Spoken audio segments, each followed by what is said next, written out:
අද මම කතා කරන්න හිතුවේ ඇල්කීන ගැන. ඇල්කීනයක් හදාගන්න කොහොමද? ඇල්කීන දක්වන ප්‍රතික්‍රියා මොනවද? ඇල්කීන වල යාන්ත්‍රණ. ඔය විදිහට අපිට ඇල්කීන ගැන මාතෘකා කීපයකට කතා කරන්න පුළුවන්. ඒකේ අද මම ඉස්සෙල්ලාම ඔයගොල්ලන්ට හිතුවා පුතේ ඇල්කීන නිෂ්පාදන ක්‍රම ටික කතා කරන්න. හරි ලේසි. නිෂ්පාදන ක්‍රම තුනයි තියෙන්නේ. ඇල්කීන.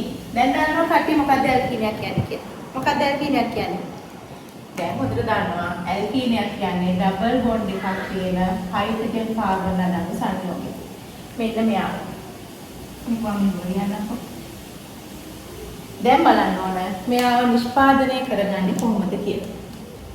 කොහොමද මෙයාව හදාගන්නේ? කට්ටියට මතක ඇති පුතේ ඔයගොල්ලන්ට ඇල්කේන නිෂ්පාදනය අපි කළා.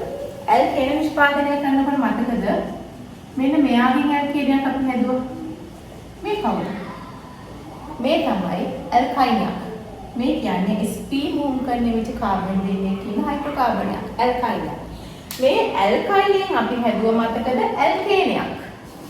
ඇල්කයිනෙන් ඇල්කේන හැදුවේ කොහොමදද? මතකද හයිඩ්‍රජන් දෙක. මේ තියෙන්නේ අසන්තෘප්ත කාබන් මේ තියෙන්නේ. අසන්තෘප්ත කාබන් සහ හයිඩ්‍රජන් වලින් සංතෘප්ත කරා.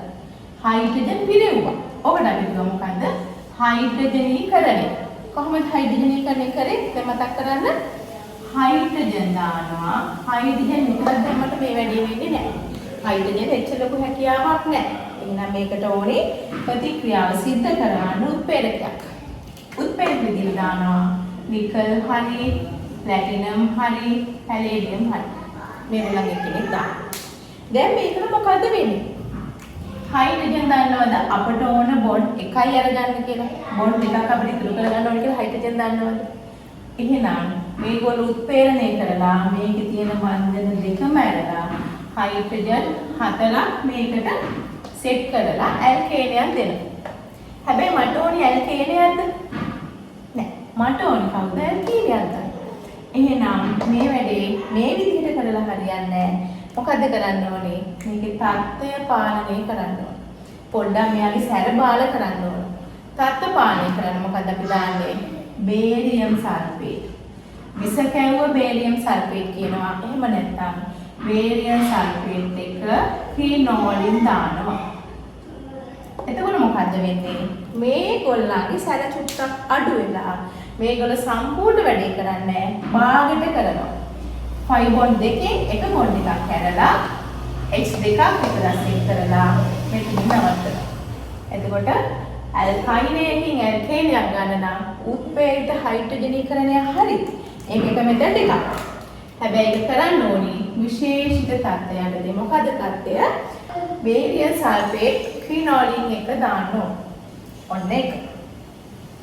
ඊළඟට මට පුළුවන් පුතේ ඇල්කයිනයක් හදාගන්න තව මෙතන දෙකක් තමයි මෙන්න මෙයා. CH3 CH2 CH2 Br. මේ කවුද මේ? ඇල්කිල් හෙලයිඩ්. ඇල්කිල් හෙලයිඩ් එකට මම දානවා මොනවද? මධ්‍යසාරීය KOH. මධ්‍යසාරීය KOH. ඇල්කීනයක් හදාගන්න. ඔන්න ඇල්කීනයක් හදාගන්න දෙවලින් මෙතන දෙක. තව එකයි. හරි ලේසි. ඇල්කීන නිෂ්පාදනයම තව එකයි තියෙන්නේ. එතකොට පුතේ මේවා අපි ඇල්කීන වල නිෂ්පාදන විදිහට ගන්න පුළුවන්. ඇල්කයිනේ ප්‍රතික්‍රියාවක් විදිහට ගන්න පුළුවන්. ඇල්කයිනේ දක්වන ප්‍රතික්‍රියාවක් තමයි ඇල්කීන නිෂ්පාදන ක්‍රමයක් වෙන්නේ. මේ ඕගනික් වල තියෙන එකම ටික කැරකි යන්නේ. හරි ලේසි.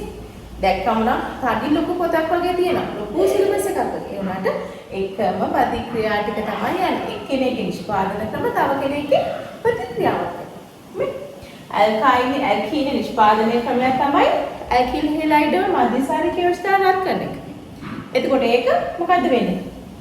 ඇල්කිල් හෙලයිඩේ ප්‍රතික්‍රියාවක් වෙනවා. අංක 3 පුතේ. අංක 3 මෙන්න මෙහෙම තියෙනවා ඇල්කොහොලයක්.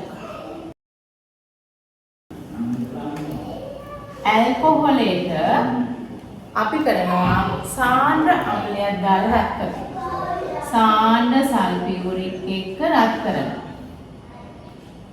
එහෙමත් නැත්නම් අපිට පුළුවන් ඕක කරන්න ඇලුමිනම් Al2O3 එක්ක රත් කරනවා.